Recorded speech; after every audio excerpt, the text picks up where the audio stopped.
बिस्मिल्लाहिर्रहमानिर्रहीम, अस्सलाम वालेकुम। लास्ट लेक्चर में हमने इम्पीडेंस और एडमिटेंस के कॉन्सेप्ट स्टार्ट किए थे। इम्पीडेंस क्या है और एडमिटेंस क्या है, और हमने फिर रिलेशन निकाला था कि in case of resistance the value of impedance is V over I, in case of inductor the value of impedance is J omega L, और in case of capacitor the value of impedance is 1/j⍵c। ठीक है, यहीं से continue करेंगे। Basically ये relation है, जो एक टेबल है 9.3, impedance and admittance of the passive elements. R की इम्पीडेंस है R is equal to G is equal to R है। Admittance you know the admittance is the reciprocal of the impedance. Y से represent करते हैं admittance को, it will become 1/r। L की conductor की impedance है, that is j⍵l, और admittance क्या है, y is equal to 1/j⍵l। Similarly जो कैपेसिटर है इसकी इम्पीडेंस है 1/j⍵c और एडमिटेंस है j⍵c।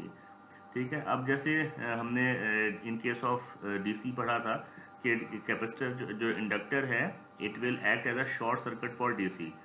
ठीक है, लेकिन क्यों शॉर्ट सर्किट क्यों होता है, क्योंकि मेरे पास क्या है, यहाँ पर जो इसकी इम्पीडेंस है j⍵l है, ओमेगा की वैल्यू अब जीरो होगी तो इट मीन्स की इम्पीडेंस जीरो हो जाएगी। जब जीरो इम्पीडेंस हो it means it will act as a short circuit. अब इन केस ऑफ एसी में अगर फ्रिक्वेंसी जैसे जैसे मैं बढ़ाऊंगा omega is equal to 2πf होता है मेरे पास। ठीक है, तो जैसे जैसे फ्रीक्वेंसी बढ़ेगी ऑब्वियसली मेरे पास जो इसकी इम्पीडेंस है वो बढ़ती जाएगी। और at higher frequency, open circuit at higher frequency, जैसे जैसे और जब फ्रीक्वेंसी बहुत हाई हो जाएगी तो मेरे पास जो कैपेसिटर इंडक्टर है it will act as a open circuit. Similarly the case with the inductor की इम्पीडेंस है 1/j⍵c। it means it will act as a open circuit because in case of DC value of omega is 0, तो it will act as a open circuit for the DC। और जब जैसे जैसे higher frequency होगी तो मेरे पास नीचे वाली जो डिनोमिनेटर की टर्म है वो बढ़ती जाएगी, और जब बढ़ती जाएगी तो 1/, जब हम करेंगे तो वैल्यू कम होती जाएंगी। इट मीन्स जो कैपेसिटर है it will act as a short circuit at higher frequencies. Clear है। अच्छा, सिमिलरली जब हम टेबल से लिखते देखते हैं J Z is equal to j⍵l, और जेड सी जो इम्पिडेंस ऑफ द कैपेसिटर है दैट इज इक्वल टू -j/ओमेगा c। -j इसने कहते हैं बेसिकली उसने j से मल्टीप्लाई डिवाइड कर दिया, और जो स्क्वायर जो है वो -1 के इक्वल होता है, तो दैट्स वाई -j⍵c आ जाएगा। आगे से मतलब वही लिखा है कि मेरे पास जो डीसी सोर्स के लिए इंडक्टर की इम्पीडेंस 0 है और कैपेसिटर की इन्फिनिटी है। और अगर मैं बात करता हूँ इन केस हायर फ्रीक्वेंसी, जब ओमेगा मैं कहता हूँ इन्फिनिटी पे पहुँच रही है, जब जो एंगुलर फ्रीक्वेंसी बहुत हाई है, उस केस में मेरे पास जो ZL होगा, जो इम्पीडेंस ऑफ द इंडक्टर होगा दैट विल बी इन्फिनिटी, और impedance of capacitor that will become 0। ठीक है, तो कॉम्प्लेक्स क्वांटिटी है इम्पीडेंस है, इसको हम जैसे हम किसी कॉम्प्लेक्स नंबर को एक्सप्रेस करते हैं x is equal to y plus j x plus j y. ठीक है, तो इसमें आ जाएगा r प्लस जे एक्स। इसमें r जो है वो basically real part of the z है, और जो मेरे पास x है that is the imaginary part of z। And इसको हम क्या कहते हैं, जो r है इसको रेजिस्टेंस कहेंगे, और जो मेरे पास इमेजिनरी पार्ट है जो x है इसको मैं क्या कहूँगा, रिएक्टेंस कहूँगा। r is the resistance, x is the reactance. और इसमें the reactance x must be negative होगी या पॉजिटिव होगी, तो हम कह सकते हैं कि impedance is of the inductance is impedance is inductive and x is positive, और इन इम्पीडेंस मेरे पास क्या होगी, जब नेगेटिव होगी, ठीक है, तो मेरे पास क्या होगा, इट मीन्स कि वो कैपेसिटिव है। और इसमें फर्दर ये बताया कि while impedance is r is equal to -j for, basically हम जब इम्पीडेंस जब मेरे पास इंडक्टर होगा तो मैं इम्पीडेंस लिखूंगा r plus j x, inductive होगी मेरे पास, और लैगिंग कह सकता हूँ क्योंकि करंट मेरे पास क्या कर रहा है, लैग कर रहा है। और इम्पीडेंस मेरे पास क्या होगी, r माइनस जे एक्स, मीन्स जब इमेजिनरी पार्ट जो रिएक्टेंस पार्ट है वो नेगेटिव में आ जाएगा तो मैं कहूँगा दिस इज कैपेसिटिव इम्पीडेंस, क्योंकि कैपेसिटर में है कि करंट क्या है, लीड कर रहे हैं मेरे पास। अच्छा, इसमें फिर फर्दर क्या है, हम z को लिख सकते हैं पोलर फॉर्म में, basically this is the rectangular form r plus j x. जब पोलर में हम इसको कन्वर्ट करेंगे that will become magnitude of z, और एंगल मेरे पास क्या हो जाएगा, इसका थीटा हो जाएगा। सिमिलर पैटर्न पे अगर यही बेसिकली जो इक्वेशन लिखी है 9.41 और 4.2 जो अपर टू इक्वेशंस है, ये मेरे पास रेक्टेंगुलर फॉर्म है, this is the polar form. r z is equal to r plus j x, that will be equal to polar of magnitude of z angle theta बन जाएगा। और जो जी है इसकी वैल्यू क्या है r square plus x square, और theta की वैल्यू क्या है tan inverse x over are.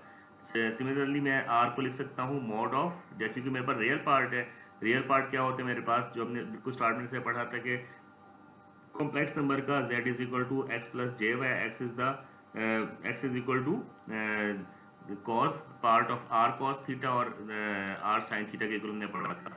ठीक है, तो इसलिए ये मेरे पास क्या आ जाएगा mod of z means magnitude of z cos theta. Similarly जो इमेजिनरी पार्ट है that will be equal to z mod sine theta. ठीक है, सेम कॉन्सेप्ट जैसे हमने पढ़ा था कि मेरे पास x जो मेरे पास था x is equal to r cos theta, और y मैंने पढ़ा था जो मेरे पास इमेजिनरी पार्ट था वो मेरे पास था आर साइन थीटा के इक्वल था।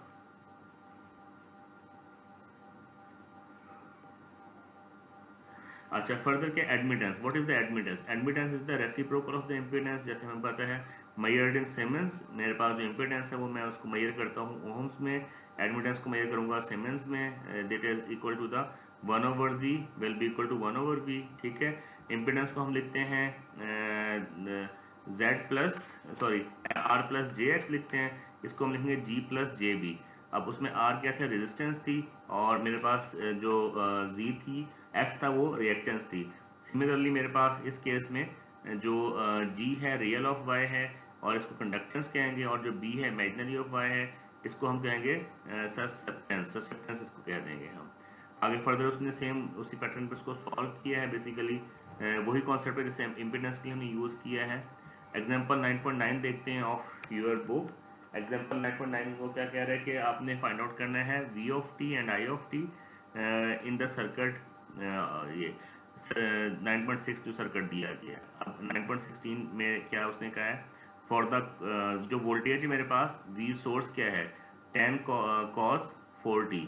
अब ये मेरे पास टाइम डोमेन में I have to convert in the polar form, या मैं इसको कहता हूँ मैं इसको कन्वर्ट करूँगा फेजर फॉर्म में कन्वर्ट कर दें, फ्रीक्वेंसी डोमेन में हम कन्वर्ट कर लें, दोनों कह सकते हो। I can directly write it in the polar form में हम कैसे लिखेंगे इसको, v s is equal to 10 means की मैक्सिमम पीक वैल्यू, और एंगल कितना है बेसिकली cos 4t है।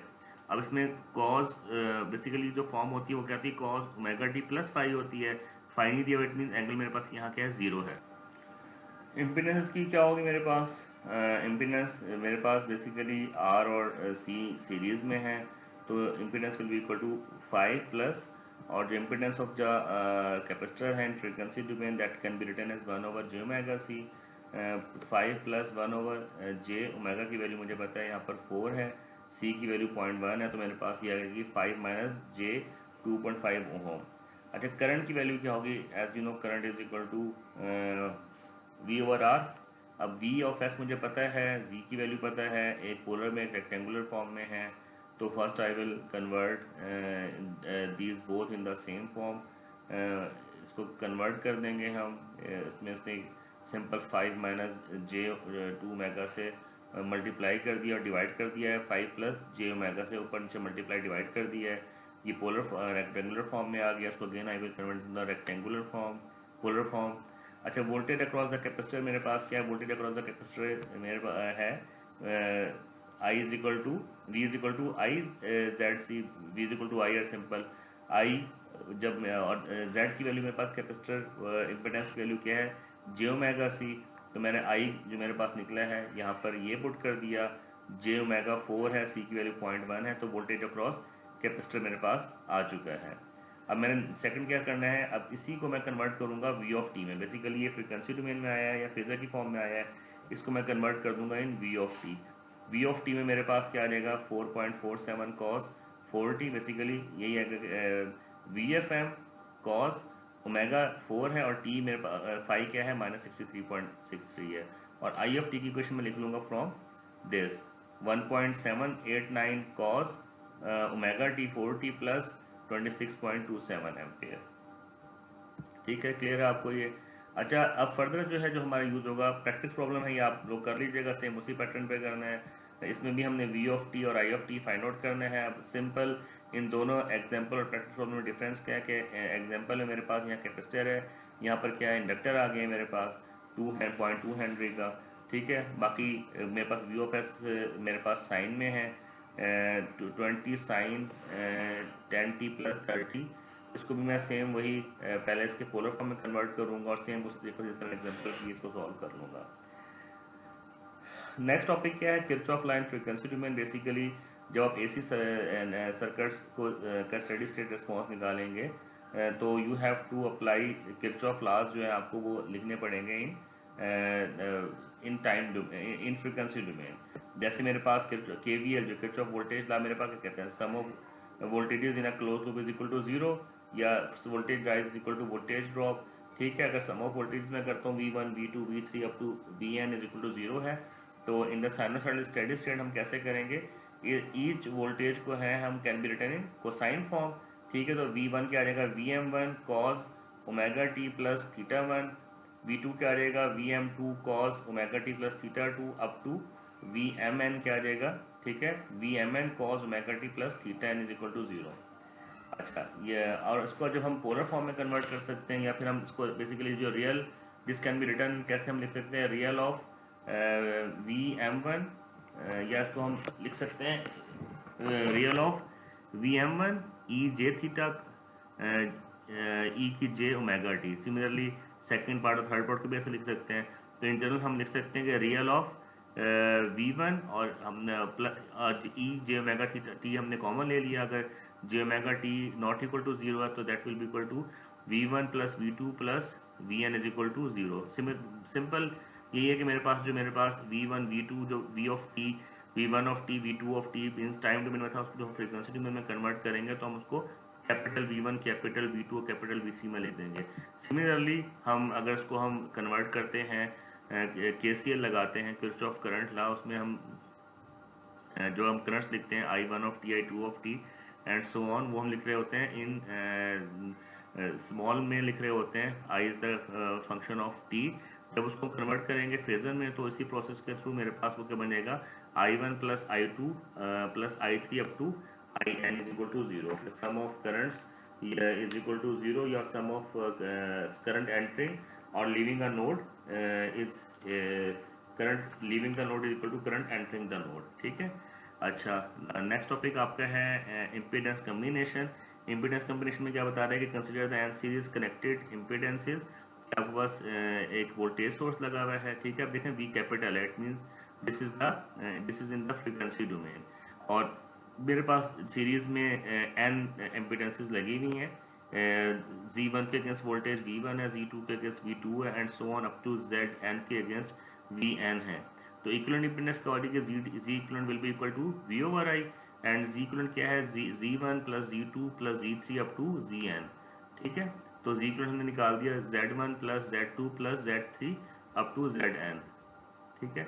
अच्छा, अगर हम इसमें लगाएं लेट्स सपोज ये तो था मेरे पास अगर n इम्पीडेंसेस सीरीज में कनेक्टेड है, अगर लेट्स सपोज मेरे पास इम्पीडेंसेस n की जगह दो इम्पीडेंसेस है मेरे पास, जैसे इन 9.19 फिगर में है, तो मेरा करंट क्या हो जाएगा V over R V over Z1 plus Z2। अब मैं इसमें वोल्टेज डिवाइडर लगा रहा हूँ, वोल्टेज डिवीजन लगाना है कि मैंने बेसिकली V1 क्या है voltage across impedance 1 that will be equal to Z1 I1, और V2 मेरे पास क्या हो जाएगा Z2 एंड I, क्योंकि करंट तो सेम ही है, सीरीज सर्किट है मेरे पास। अगर मैं वोल्टेज डिवाइडर लगाऊंगा तो V1 किसके इक्वल होगा, V1 will be equal to Z1, ठीक है, divided by total impedance Z1 plus Z2 into V। Similarly V2 किसके बराबर हो जाएगा मेरे पास, V2 will be equal to Z2 divided by Z1 plus Z2 into V। Currents की भी हम सेम जो हमने कॉन्सेप्ट वोल्टेज के लिए यूज़ किया, सिमिलरली हम करंट के लिए भी यही कॉन्सेप्ट यूज़ कर सकते हैं, उसको हम फाइंड आउट कर सकते हैं। करंट्स की रिलेशन आप इसको देख लीजिएगा, सेम वही हमने जो कॉन्सेप्ट वोल्टेज के लिए यूज़ किया कि मेरे पास इन केस ऑफ वोल्टेज या केवीएल के लिए हमने क्या किया था, लूप लगाया था, और मेरे पास क्या था सीरीज में लगे हुए थे इम्पीडेंसेस। अब करंट जब हम केसीएल लगाएंगे तो ऑब्वियसली मेरे पास जो इम्पीडेंसेस हैं वो पैरेलल में होंगी। सेम हम वही कॉन्सेप्ट यूज़ करेंगे, जी इक्विवेलेंट क्या आ जाएगा 1 over Z1 plus 1 over Z2 plus 1 over Z3 up to 1 over Zn तक आ जाएगा। और इस केस में मैं इसको कह रहा हूँ कि 1/z को मैं y1 मीन्स कि एडमिटेंस से रिप्लेस कर रहा हूँ for the simplification of my calculation y1 plus y2 plus y3 up to yn। ठीक है, तो सेम हम यही पैटर्न यूज़ करेंगे आगे। फिर हमने इसमें करंट डिवीजन लगा दी है। I1 मेरे पास हो जाएगा Z2 over equivalent impedance Z1 plus Z2 into I, और I2 मेरे पास हो जाएगा Z1 over Z1 plus Z2 into I। ठीक है, नेक्स्ट उसने दिया हुआ है delta to Y and Y to delta transformation that we applied for resistive circuit are also valid for impedances के जो हमने आपने पीछे पढ़े थे delta to Y Y to delta transformation पढ़ी थी, तो ये ट्रांसफॉर्मेशन बेसिकली वैलिड रहेगी इम्पीडेंस के लिए भी। तो बेसिकली अगर हमारे पास सुपर इम्पोज करते हैं वाई टू डेल्टा नेटवर्क, तो मेरे पास ये है कि जो जेड ए है, Z A will be equal to Z1 into Z2 Z2 plus Z2 into Z3 plus Z3 into Z1 means ये आपस में मल्टीप्लाई कर ऐड हो जाएंगी और ओवर क्या आ जाएगा मेरे पास Z1 आ जाएगा कि जो इस Z1 की नोड से जो इम्पीडेंस कनेक्टेड नहीं है Z1 आ जाएगा। ZB भी सिमिलर पैटर्न में लिख सकते हैं और ZC भी हम सिमिलर पैटर्न में लिख सकते हैं। और अगर मैं डेल्टा टू वाई कन्वर्जन करूंगा this will be the same form जो आपने इन केस ऑफ रेजिस्टेंस पढ़ी थी, उस सेम वही रेजिस्टिव सर्किट के लिए जो आपने पढ़ा था डेल्टा टू वाई ट्रांसफॉर्मेशन। तो ये वही स्टार डेल्टा या delta Y star delta Y conversion, ये सेम वही फार्मूले हैं जो आपने पढ़े हुए हैं। Basically delta Y circuit, delta और Y circuit is said to be balanced, it has equivalent if it has equal impedance in all branches। ठीक है, तो बैलेंस सर्किट कब कहलाएगा जब इसकी जितनी भी ब्रांचेस है उसमें इक्वल इम्पीडेंस लगी हुई हो। अच्छा, एग्जांपल 9.10 देखते हैं आपकी बुक का, इसमें क्या कह रहा है, वो हमने क्या फाइंड आउट करना है। Find the input impedance of the circuit, हमने सर्किट की इनपुट इम्पीडेंस फाइंड आउट करनी है। Assume the circuit operates at omega, omega की वैल्यू क्या है 50 रेडियन पर सेकंड उसने बताई गई है। अब तो Z1 है, इसमें Z1 वो कहते हैं जी लेट हमने एज्यूम कर लेते हैं कि Z1 क्या है impedance of the 2 microfarad capacitor की है। Z2 क्या है impedance of 3 ohm resistance and 10 microfarad capacitor है। और Z3 वो कहते हैं जो ये मेरा 2.2 हेनरी का इंडक्टर है और 8 ओम का रजिस्टर है, इसकी जो इंडक्टेंस है जो इम्पीडेंस है वो Z3 है। अब मैं पहले इक्विवेलेंट इम्पीडेंसेस मालूम करूंगा। Z1 क्या आ जाएगा मेरे पास, यू नो कि जो मेरे पास impedance of the capacitor that will be equal to 1 over J omega C, 1 over J omega 50 है मेरे पास बताया है, और सी की वैल्यू क्या है 2 माइक्रोफेरेड, तो मेरे पास 2 × 10⁻³ आ गई। Z1 की वैल्यू मेरे पास आ गई है। Z2 क्या है मेरे पास, ये दो मेरे पास रजिस्टर और कैपेसिटर मेरे पास सीरीज में है, तो क्या आएगा 3 + 1 ओवर जे ओमेगा सी आ जाएगा। ठीक है, तो अगेन ओमेगा और सी की वैल्यू पुट कर दूंगा तो मेरे पास Z2 की वैल्यू आ जाएगी। Z3 मेरे पास क्या है मेरे पास इंडक्टर और रेजिस्टेंस मेरे पास क्या है सीरीज में है, ये क्या रहेगा 8 + जे ओमेगा एल, इन दोनों की वैल्यूज मैं पुट कर दूंगा तो मेरे पास Z3 की वैल्यू आ जाएगी। ठीक है, अब इनपुट इम्पीडेंस मेरे पास क्या होगी, हमने फाइंड करनी है इनपुट इम्पीडेंस। अगर इनपुट इम्पीडेंस यहाँ से मैं देख रहा हूँ तो वो क्या हो जाएगी बेसिकली Z1 प्लस जो Z2 ये है और Z3 ये है। बेसिकली ये ब्रांच और ये जो बेसिकली ये दोनों रेजिस्टेंस और कैपेसिटर सीरीज में है और इंडक्टर और रेजिस्टेंस की सीरीज में, और ये दोनों ब्रांचेस आपस में क्या है पैरेलल में है। तो मैं कहता हूँ Z1 plus Z2 parallel to the Z3। Z1 की वैल्यू -J10 है, Z2 और Z3 दोनों पैरेलल में है, तो मैं इसमें सिंपल इसको जो पैरेलल का इम्पीडेंस का फार्मूला होता है उसके अकॉर्डिंग इसको लिख लूँगा। ठीक है, और आगे इसको सिंपल मैथमेटिक्स के थ्रू हमने सॉल्व करना है। Then I will get the value of Z in means input impedance की वैल्यू निकाल लूँगा। बेसिकली इस केस में जो इक्विवेलेंट आया है मेरे पास -J10 + 3.22 -J1.107, तो J की दोनों टर्म्स को मैं कंबाइन कर लूँगा तो मेरे पास -11.07 आ जाएगा और 3.22 आ जाएगा। अच्छा, प्रैक्टिस प्रॉब्लम है इसके बाद। प्रैक्टिस प्रॉब्लम 9.10 है, इसमें भी determine the input impedance of the circuit of the figure 9.24 at omega 10 radian per second. तो ये भी सेम है कि मेरे पास इनपुट इम्पीडेंस जो मेरे पास 5 ओम का कैपेसिटर है और जो 80 ओम की रेजिस्टेंस है, ये दोनों सीरीज में, इसको मैं कह देता हूँ कि ये Z1 है जो मेरे पास पैरेलल एक ब्रांच है और इसमें कैपेसिटर लगा हुआ है, मैं कहता हूँ Z2 है, इंडक्टर कैपेसिटर जो है ये दोनों सीरीज में, इनको मैं कहता हूँ दिस इज Z3। ये मैं Z1 Z2 Z3 same pattern पे फाइंड आउट करूँगा जैसे मैंने पहले फाइंड आउट किए हैं। और Z इनपुट मेरे पास क्या आ जाएगा, Z1 plus Z2 parallel with the Z3, और मैं फिर इसमें वैल्यूज पुट करूँगा और आंसर निकाल लूँगा। नेक्स्ट आपके एग्जांपल है 9.11। अच्छा, इसमें 9.11 एग्जांपल में वो गेट कह रहा है कि you have to find V out, और V out of T basically वो कहाँ फाइंड आउट कर रहा है कि मेरे पास जो इंडक्टर है 5 हेनरी का, इसके अगेंस्ट वो वी आउटपुट वोल्टेज कैलकुलेट कर रहा है। तो we have to find V out of T.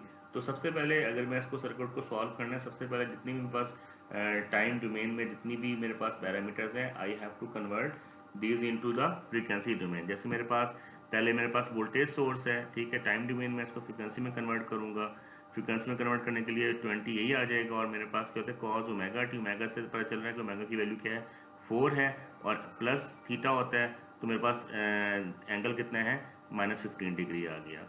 अच्छा, रेजिस्टेंस एज इट इज़ आ जाएगी। कैपेसिटर की इम्पीडेंस क्या होती है 1/j ओमेगा सी, तो 1/j ओमेगा जे सी जब मैं सॉल्व करूंगा 1/j ओमेगा 4 है, सी की वैल्यू पुट कर दूंगा तो मेरे पास -25 आ जाएगा, ये मैंने यहाँ कर दिया। जो मेरे पास इंडक्टर है उसकी वैल्यू क्या है जे ओमेगा एल, जे ओमेगा की वैल्यू 4, एल की वैल्यू 5, तो J20 आ गया। अब मैंने अपना जो सर्किट है ट्रांसफॉर्म कर दिया from time domain to frequency domain convert कर दिया, ठीक है। वी एस मेरे पास पता है, इसको मैं जो सोर्स वोल्टेज है उसको भी मैंने कन्वर्ट कर दिया, ओमेगा आ गया। अब मेरे पास सिस्टम को मैं कन्वर्ट कर दिया from time to frequency domain. अच्छा, Z1 मैं कहता हूँ, लेट Z1 मेरे पास इम्पिडेंस है 60 ओम रेजिस्टेंस की। Z2 मैं कहता हूँ कि ये जो दोनों पैरेलल ब्रांचेज है इनकी जो इम्पिडेंस है वो क्या है मेरे पास Z2 है। अब Z1 60 है, Z2 मेरे पास दोनों पैरेलल ब्रांचेज हैं, तो मैं इम्पिडेंस का पैरेलल का लगाऊंगा -J25, क्योंकि एक -J25 है, दूसरी J20 है। दोनों का मैं पैरेलल का जो है मेरे पास R1 into R2 over R1 plus R2, simple जो आपको पता है, यू नो वेरी वेल। इससे मैं J2 की वैल्यू निकाल लूँगा। अब मैंने वी आउट निकालना है। V out basically V out is the voltage across the inductor. J20 inductor या 5 हेनरी इंडक्टर है। वोल्टेज डिवाइडर लगाएंगे। वोल्टेज डिवाइडर क्या कहेगा बेसिकली कि ये इसके अगेंस्ट इम्पीडेंस क्या है Z2 है, Z2 divided by Z1 plus Z2 into V of S. तो Z2 मेरे पास J100 है, और Z1 प्लस Z2 कर देंगे और वी एस निकाल लेंगे। अगर सिंपल आपने पोलर टू रेक्टेंगुलर और रेक्टेंगुलर टू पोलर कन्वर्जन करके एंड रिजल्ट निकालना है। अब जो मेरे पास फॉर्म आएगी that will be in the form of polar form, और जब मैं उसको कन्वर्ट करूंगा वी आउट को in the, again I have to write the output equation in the time domain. V out of T मेरे पास क्या आ जाएगा 17 कॉस और 4t, बिकॉज ओमेगा की वैल्यू 4 है, प्लस 15.96 आ गया। This is the we output voltage in time domain. Exam practice problem 9.11, इसमें भी आपने वी आउटपुट मालूम करनी है। सिमिलर सेम वही कॉन्सेप्ट है, सिंपल उसने पहले वी आउट जो है इंडक्टर के क्रॉस ली है, अब जो वी आउटपुट है वो हम कहाँ ले रहे हैं कैपेसिटर के क्रॉस ले रहे हैं। तो वही कॉन्सेप्ट अपने यूज़ करने हैं। ये दो पैरेलल ब्रांचेज हैं, इनका इक्विवेलेंट निकाल लेना है। फर्स्ट ऑफ ऑल आप वही प्रैक्टिस करेंगे कि आप सबसे पहले क्या करेंगे, you have to convert all the circuit components from time domain to frequency domain. ये किस में आ जाएगा मेरे पास 20, और एंगल क्या आ जाएगा 100, ठीक है। 0.5 हेनरी है, ये क्या आएगा जे ओमेगा सी आ जाएगा। ओमेगा की वैल्यू क्या है 10 है, जे ओमेगा 10, और सी की वैल्यू जे ओमेगा एल, सॉरी ओमेगा 10 है, एल की वैल्यू 0.5 है। जो भी वैल्यू है यहाँ लिख देंगे। ये वैल्यू 10 ओम ऐसे चीज़ रहेगी। और जो मेरे पास इंडक्टर की वैल्यू है, कैपेसिटर की जो वैल्यू है 1/j ओमेगा सी है, ठीक है। तो ओमेगा की वैल्यू 10 है और सी की वैल्यू 1/10। वैल्यूज पुट करेंगे, पहले सर्किट को ट्रांसफॉर्म करेंगे into the frequency domain, then you will use the same concept and you can find the output voltage. अच्छा, इसके बाद आपकी 9.12 एग्जाम्पल है। अच्छा, ये एप्लीकेशन 9.8 टॉपिक ये तो हमने नहीं करना, बस यहीं तक आपका चैप्टर एंड हो गया। इसका जो एग्जाम्पल 9.12 है इसमें हमने सेम कॉन्सेप्ट यूज़ करना है। Basically we have to find the current I in the circuit. Current I हमने फाइंड आउट करना है। अगेन हमने वही कॉन्सेप्ट, क्योंकि ये सर्किट जो है अब इसने टाइम डोमेन की जगह फ्रीक्वेंसी डोमेन में डायरेक्ट दिया है। आपको एक कैपेसिटर की वैल्यू, इंडक्टर की वैल्यू, रेजिस्टेंस की वैल्यू सब मेरे पास फ्रीक्वेंसी डोमेन में, तो आपको वो एक्सरसाइज रिपीट नहीं करनी पड़ेगी कि पहले आप टाइम डोमेन से इस कंपोनेंट्स को फ्रीक्वेंसी डोमेन में कन्वर्ट करें फिर आप निकालें। तो आप सिंपल आप पहले जो इक्विवेलेंट रेजिस्टेंस की निकाल लेंगे, हर ब्रांच की इक्विवेलेंट रेजिस्टेंस निकाल लेंगे, और उसके बाद आप सिंपल वही आप जो सर्किट कॉन्सेप्ट है बेसिक्स उसको यूज़ करते हुए you can easily find the value of current. 9.12 example भी सेम उसी पैटर्न पे है, इसको आप सॉल्व कर लीजिएगा। चैप्टर 9 आपका यहीं तक है, ये आपका एंड हो गया है। इसके बाद इंशाल्लाह नेक्स्ट लेक्चर से हम इसके जो जितने प्रैक्टिस प्रॉब्लम बताए मैंने आपको साथ साथ वो आपने करने हैं, और एंड प्रॉब्लम से रेलिवेंट सारे आपने अटैम्प्ट करने हैं। नेक्स्ट चैप्टर से इंशाल्लाह हम चैप्टर नंबर 10 स्टार्ट करेंगे। टिल देन अस्सलाम वालेकुम, अल्लाह हाफिज़।